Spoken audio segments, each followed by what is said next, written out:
So last week we explored how the church in Antioch was planted, and it became this missional model church, this church of sending and proclaiming the gospel across cultural barriers. It started by them, in this case, preaching to these Hellenists, these Greeks, a new strategy here that took place, and then we saw them sacrificially sending the resources and the workers to God's kingdom.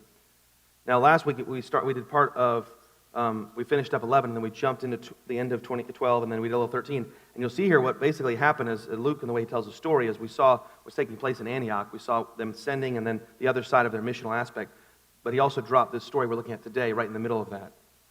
And you'll notice, as Derek read at the very beginning of the passage, it talks about that time, basically identifying when this took place. As at the time, at the end of 12, they sent, with their goods that they're sending, they sent Saul and Barnabas to bring those to the elders in Jerusalem. So at that time they were bringing the supplies for the potential famine that was prophesied about. This is when this story took place, kind of to set the stage of when this is happening.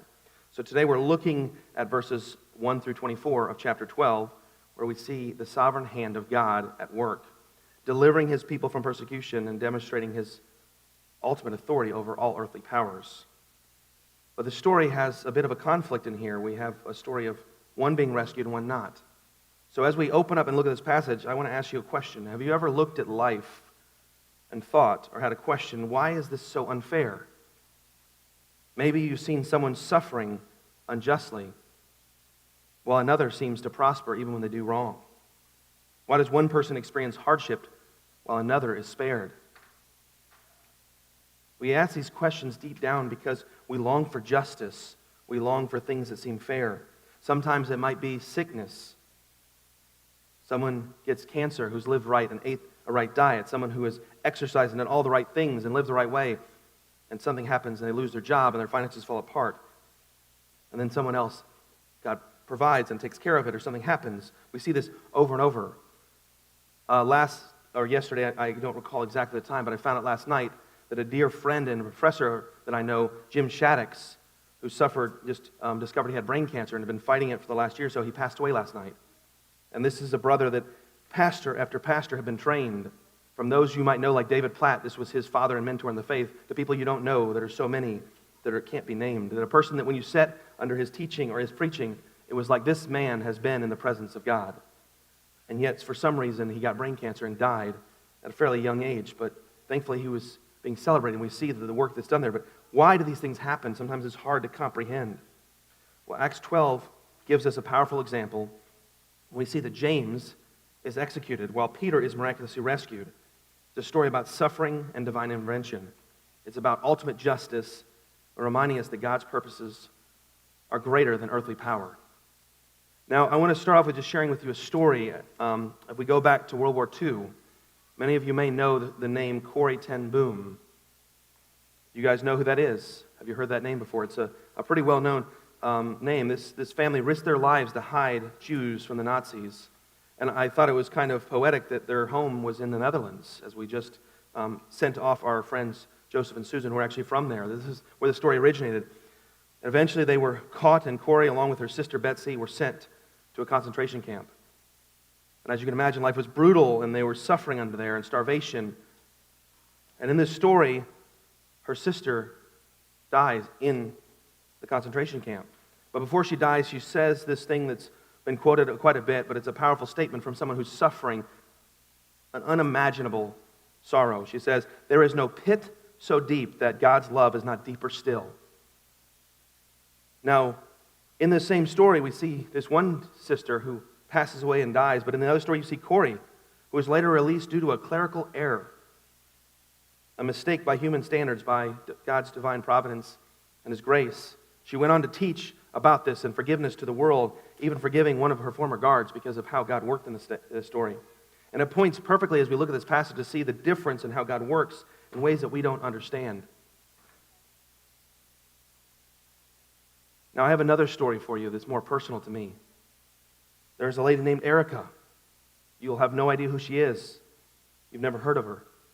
But she and her family also were actually Australians who had moved and were captured and put into a concentration camp. And she survived and came and moved to the States and met a Christian man named Frank. And they decided, how can we love and care for people? And they started a horse farm, and they started just pouring into the local community there. And in the early 70s, a young hippie couple walked onto their premises, kind of trying to find a place to live, not knowing what had happened, and they just discovered the grace of God, but had no idea what to do with it. So this couple decided to take them in, to house them and to shepherd them and say, it's not okay for you to be sleeping together. You're not married. It's not okay for you to be doing drugs or doing these things that you're fun. And they spent 6 months with them separated, and the next year discipling and caring for these people, pouring into their lives and displaying it in spite of the heartache where she could have just gone and said, I don't want to deal with anybody. I've suffered too much. I've lost family. I've lost things. But they didn't. They poured into those people. And they poured into them until those people discovered what it was to just love and care for people. That couple was my parents. This was in Alabama, where they're still at now. It's their daughter, Elaine, runs that farm and cares for people and serves the community. But the reality is when suffering seems so hard and we don't see the picture, we don't know the effects of what God is doing in our heart to set us up for what next. Now, these stories powerfully illustrate that God's power is superior to earthly power. Now, remember, earthly power is temporary, but God's purpose is eternal. So as you're thinking about notes, another way to say this, and this main idea we see in this passage here, is God's mission prevails despite human opposition. So earthly rulers may oppose God's people, but his divine purposes prevails, recurring, in this case, rescuing and recurring through rescuing his servants and bringing judgment to his enemies, which we'll see this here. So as we walk through this passage, there'll be three key movements that we're going to hit as we go through here. The first is the attack in verses 1 through 5. So the attack in verses 1 through 5. Second is the rescue in verses 6 through 19. And then the last is judgment and triumph in verses 20 through 24. And let's keep this in mind as we look at point 1, attack. So if you look with me at verse 1, it says, about that time, Herod the king laid violent hands on some who belonged to the church. He killed James, the brother of John, with the sword. And when he saw that it pleased the Jews, he proceeded to arrest Peter also. This was during the days of unleavened bread. And when he had seized them, he put him in prison, delivering him over to 4 squads of soldiers to guard him, intending that after Passover to bring him out to the people. So Peter was kept in prison, but earnest prayer for him was being made to God by the church. So as I mentioned, it starts off with about that time, and if we look back at the end of 12, it's when it says, and they did so, sending it, this is their mercy ministry, to the elders by the hand of Barnabas and Saul. So this is about that time when they're delivering. So Saul and Barnabas are bringing the goods that the church had invested to bring. Here's our supplies for this upcoming famine. About that time, Herod is laying hands, violent hands, on those who belong to the church. Now you may say, who is this Herod? Well, let me give you a little history on this story. So this is Herod Agrippa I. He was the grandson of Herod the Great, who ordered the massacre of infants in Matthew 2, trying to, in this case, kill Jesus. He ruled as a client king under Roman rule for only about 3.5 years, in AD 41 through 44. Agrippa sought to secure his political power by gaining favor with the Jewish leaders and the broader Jewish population aligning there. But this took place because this early church was exploding since Pentecost, and it became a threat to the Jewish leaders and the Pharisees. We've seen this in the story of Acts. So Agrippa sought to curry favor. He wanted to earn this interest. He really cared about their favor and being influenced, and that's what was taking place to take here. And in this story, it starts off with telling us that he killed James, the brother of John. To be clear, this is one of the sons of thunder, or the sons of Zebedee. This is who this is, because later on we'll see that they refer to another James, which is the half-brother of Jesus. Now, he doesn't specify that, but that's who this is referring to in this passage. Now, his actions here are politically motivated. They're aiming at pleasing the Jews. He executed James as a way of testing the ground of what he could do or could not do. And you see what he says here. It says, he killed the brother of James with a sword, and he saw that it pleased the Jews. And when it pleased the Jews, what did he do? He proceeded to arrest Peter also. And he did it during a time of holiday because he was disregarding these festivals or things. He cared more about taking care of this and earning favor with those who had power and authority in the community. But this attack, it reminds us that opposition is a part of being God's people. Do you remember what Jesus said in John 16:33? He said, in this world you will have tribulation, but take heart, I have overcome the world. At times it seems like the wicked go unpunished. But Psalm 73, which we are not going to look at fully here, but I encourage you to look at it, reminds us that their prosperity is only temporary. This idea and this concept, sometimes it sees that's the case. Additionally, even sometimes we see things that seem random or unfair or even by chance, but we know that God is sovereign. And in God's timing, our discussion, even in youth group, we discussed Ecclesiastes 9, which even discusses this idea of this difficulty and the challenges. And you kids remember that we talked about of the chance and the timing of this. But then if you look at Acts 17:26, that gives us a better picture of this. It says, and he made, that is God, made from one man every nation of mankind to live on all the face of the earth, having determined allotted periods and boundaries of their dwelling place, that they should seek God and perhaps feel their way toward him and find him. God's ways are unfathomable, but they have an intention and purpose we don't see. They are not by chance or by random order that he's putting us through challenges and challenges we see. We see even Paul identifies how difficult and how unsearchable God's ways are in Romans 11, where he says, oh, the depth of riches and wisdom and the knowledge of God, how unsearchable are his judgments and how inscrutable his ways. It's a reminder that God's ways are not our ways. They are beyond our ability to comprehend. And for most of us, if we've gone through things that seem unfair or things that are challenging, we see how God works in the midst of those things. Now, we need to be reminded, and what this is pointing us to, is that prayer is our best and first response to opposition. It is a holy act of defiance, and what we see the church doing here in the midst of this very unjust, where an apostle of Jesus, James, was killed. Peter has been captured and put in prison, and the response is to pray earnestly. I've been going through a book, Mere Christianity, with the team that I coach as a way of doing both a mental and spiritual discipleship and growth along with coaching them. And in this book, Lewis writes this thing that I think is just appropriate as we think about this. It says that God whispers to us in our pleasures. He speaks to us in our conscience. But he shouts to us in our pains. It is his megaphone to rouse a deaf world. Opposition often becomes the stage for God's glory to be displayed. So the question for us is, how do we respond to opposition or injustice? What do we do when that happens? Do we turn to prayer first? Or is it a last resort after we've exhausted our own endeavors? Now, kids, what's something hard that you faced? Have you prayed about it? Sometimes our natural response as both kids and adults when something seems unfair or unjust is to complain or discuss it. But God calls us to pray first, to go to him first. In sorrow to lament, in frustration to voice that anger and frustration to him. He can handle it. We need to trust God's sovereignty in the midst of opposition. And we need to prioritize prayer as our weapon of faith. We are in a spiritual battle. Now, Herod thought he had full control.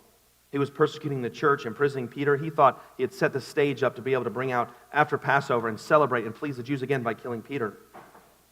But as we will see, earthly power is no match for divine intervention. So let's look at our second point and see how God responds to Peter's imprisonment, the rescue. So look with me at verse 6. And so it says, now when Herod was about to bring him out, that is Peter, on that very night, Peter was sleeping between two soldiers, bound with chains, and sentries before the door were guarding the prison.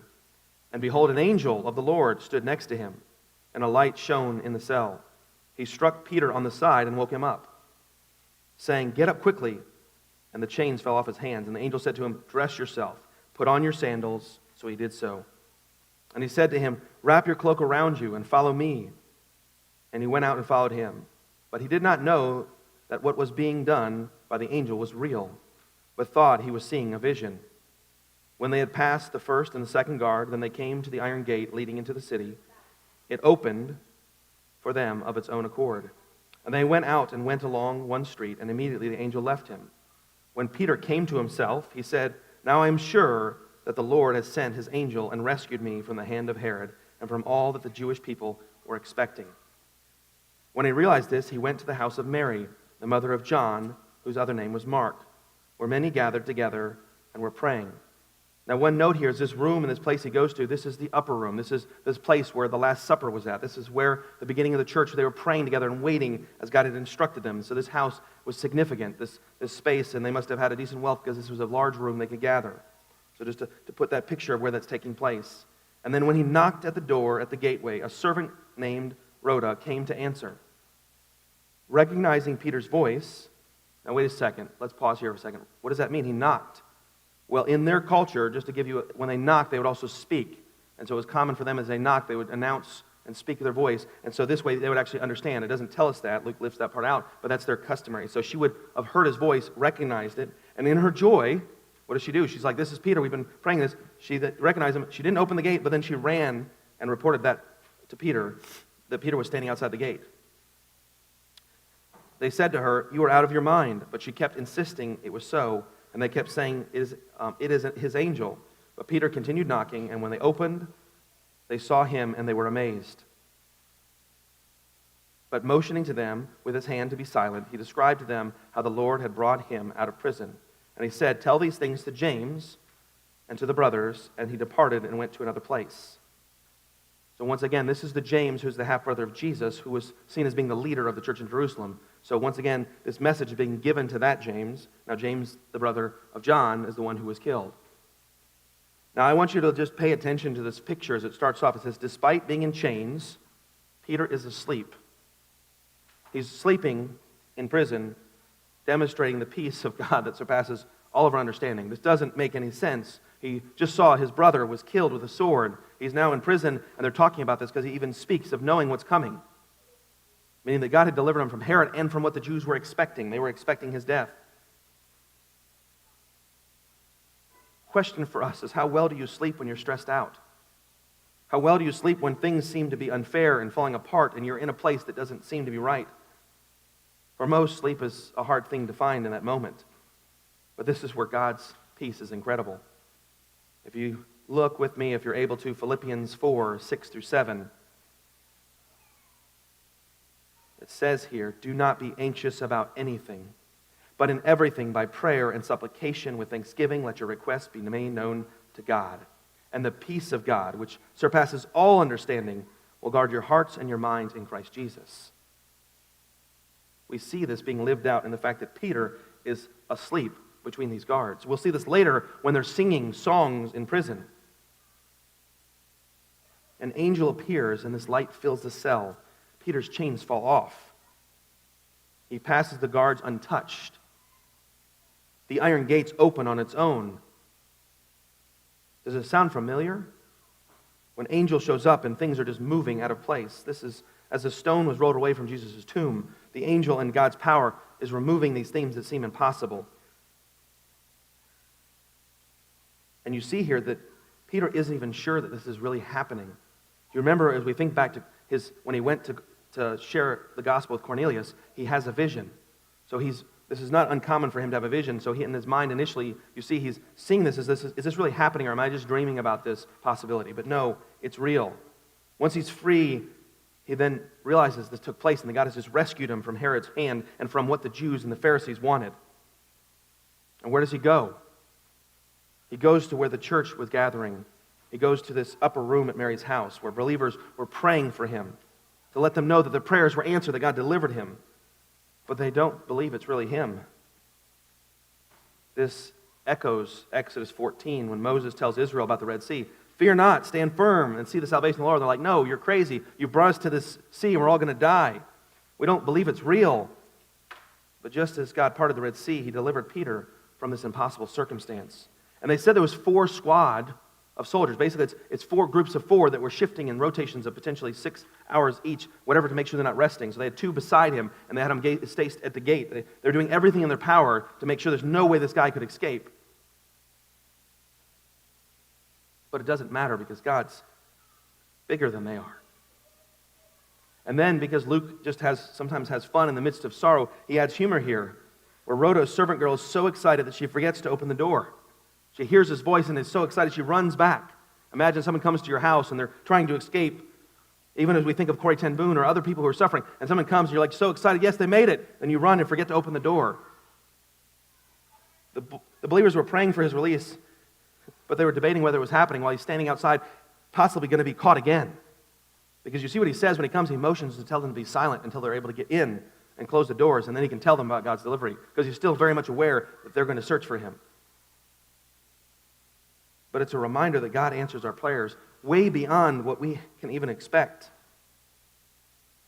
This is illuminated further in Ephesians 3:20 when he is displaying this. But we're seeing that Peter's deliverance, it points us to God's redemptive story for us. How far in the depths are we? How far are we away from him and what we've done? And yet he draws us out of it. But I have a question for you. When you pray for something hard, when you pray for something that's big, have you ever struggled to believe it when God answered it? When you prayed for it and then it shows up because you just don't expect it to take place, when he does it, have you struggled to accept it? To debate whether or not it's real?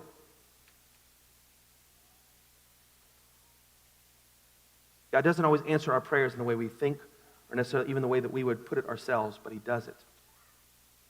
He loves us. Now, kids, have you ever been surprised when God helped you? Have you ever been surprised if God helped you? Have you seen it show up in some way? I want you to think about that, because he doesn't just answer the prayers of your parents or from us. God is hearing the cries and the prayers of everyone. We need to trust God and knowing that he can do far more than we could ever imagine. And we need to rejoice when God answers our prayers, whether they're expected or not. Whether we think he's going to do it, we need to celebrate those things, however small or big they are, and not dismiss them when it takes place. Now, Peter's escape is a powerful testimony to God's sovereignty, his control. But then we ask the question here, what about Herod? This man who seemingly sought to destroy but is getting favor with the Jewish people. What happened to this person who seems to be having fame and prosperity, who sought to destroy the church to appease people? Well, we're going to turn to this final part of the chapter, and we'll see God's justice will not be mocked.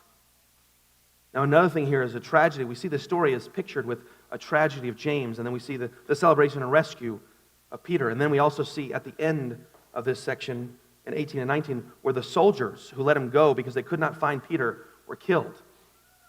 Because that was customary in Roman rule, and their situation is if you let a prisoner escape, then you were put to death. And that took place for these 16 men.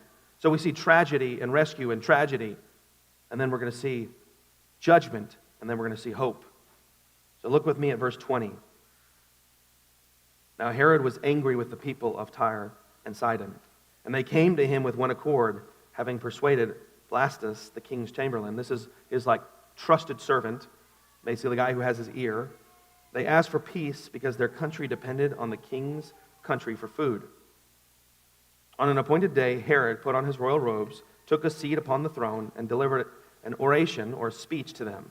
And the people were shouting, "The voice of God and not of man." This is what they're shouting out and celebrating to Herod. Immediately an angel of the Lord struck him down because he did not give God the glory, and he was eaten by worms and breathed his last. But the word of God increased and multiplied. So it's a pretty heavy situation here. We see this taking place. It starts off with this fact that Herod is angry at these people, and they're coming here, and they get the ear of his trusted servant so that they can, because they want to have peace and find a way to bring this down to a pause, because they needed food for their country. And so he came out to speak to them. Now he was struck down for his arrogance after accepting praise as God. Now this aligns, for those who are historians, it aligns with the historical records from a Jewish historian, Josephus, who's well known, who writes that Agrippa was struck with a severe abdominal pain and died shortly after giving a public address. The crowd hailed him as divine. Josephus notes that Agrippa wore a robe of silver which reflected the sun, making him appear radiant and prompting the crowd to glorify him as a deity. We also see that these people wanted peace with him, so this was flattery. If you've ever heard the story of the guy without clothes, I forget his name, but he had that thing, and he walks out thinking that he's not the emperor. He walks out with, and he's going there, and all the people are looking at him and stuff, and he's like, this celebration, this idea, this empty flattery. So this is kind of what's taking place, because these people needed food. They didn't actually think necessarily his speech was amazing or any of this stuff. They actually wanted him to bring peace and not be angry so they could be fed. And so he's getting this, but he's celebrating. Once again, he cared about this. his sudden death was seen as a divine retribution for his hubris, aligning with Luke's account. That's what Josephus. So we see this mirroring historically as well as biblical accounts that are taking place. So Herod, after failing to kill Peter, he seeks his own glory. The people of Tyre and Sidon flatter him, shouting, "You're the voice of God and not of a man." They're giving this celebration. But then we see that God strikes him down. And it even describes this kind of gross, that worms eat him and he dies. But his idolatry, his desire for being elevated, for us, it reminds us what took place in his demise and his judgment of Daniel 2:21. And where it says, God, He changes times and season. He removes kings and sets up kings. God is over these things, and He has the authority. Now, Jesus warned us of this, even His followers, and those in Luke 14:11, for everyone who exalts himself will be humbled. This serves as a warning to us about seeking the praise of people or elevating ourselves or exalting ourselves at a higher level. But it doesn't end there. Once again, we see this tragedy and judgment. The chapter ends with these words, "The word of God increased and multiplied." Earthly rulers will fall, but God's mission is unstoppable.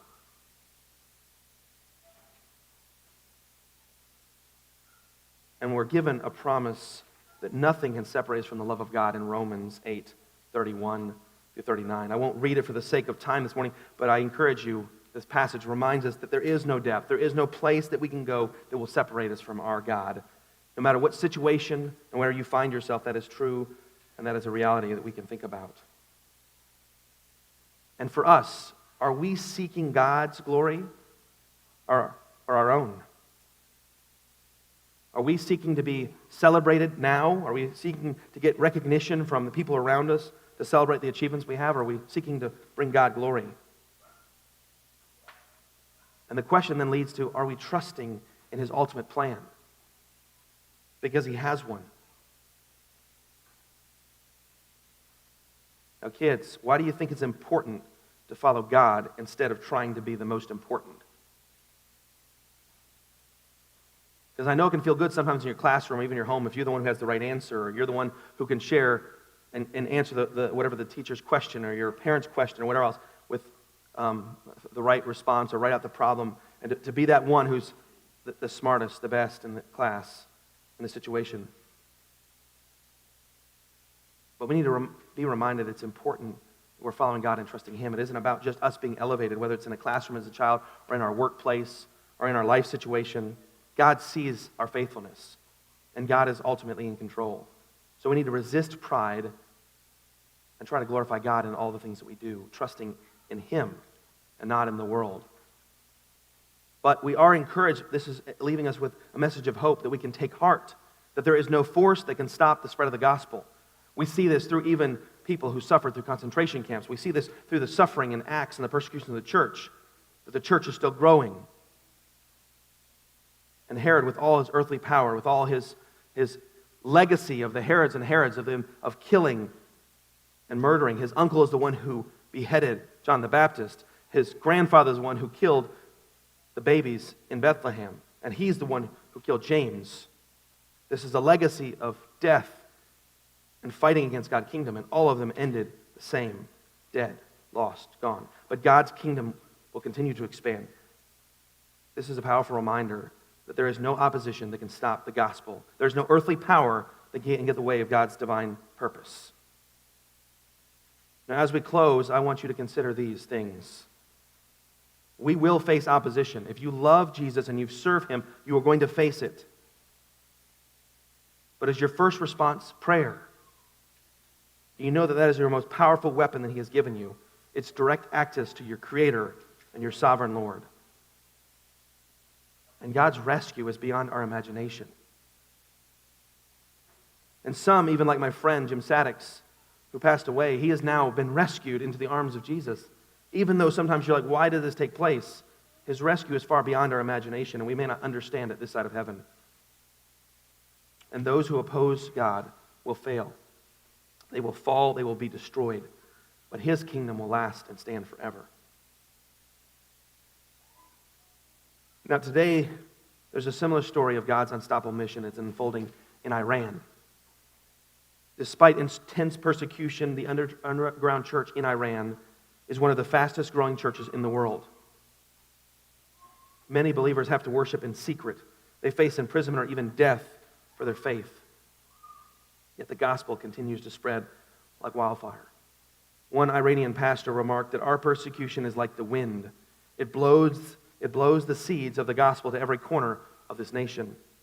I was recently meeting with a guy who's over pastors in our area, and he used to be a missionary, and they do mission work in Armenia. And their entire purpose is to go train pastors who then go to Iran and other Middle Eastern countries because they need pastors so desperately because the gospel is just growing in the midst of desperate, horrible persecution where they're facing these things we're seeing in Acts is happening right now, but the church is exploding. And we've seen this throughout history. This is a modern-day example that echoes this unstoppable advance of God's work in Acts 12. So even though for us we may not see, when we read this story, we're like, wait a second, this isn't happening here. It isn't happening right now. I don't see this happening in my part of the world. But thank God that the world is bigger than us, and this message and this reality is still growing. Even when opposition arises, when this persecution happens, God's mission moves forward. It brings life and hope to a world, even if we don't see it right now here. But in the small things that we face, or the hard things we face, God's still there. Now, if God can sustain people under such oppression as we're seeing here in Acts, as such we're hearing about in Iran, what happened with those who suffered in concentration camps, do you trust Him to sustain you through the trials you're facing right now in your life? How does this passage encourage you to trust in God's purposes? Because in the end, that's what matters. Do we trust God in the midst of whatever we're going through? Do we trust that His purposes are greater and bigger? Kids, I want you to think about one way you can pray when life feels hard. When something happens that you don't like, doesn't feel good, just think about how you can pray in those moments. Now, church, in closing, let's stand firm in knowing that earthly power will never overcome divine purpose. Remember that He is working in the background, even when sometimes it doesn't feel like it. Trust in His plan. Let's pray and thank God for the fact that He has brought us to Jesus, that He opened our eyes to His plan and His purpose for each one of us. Let's pray.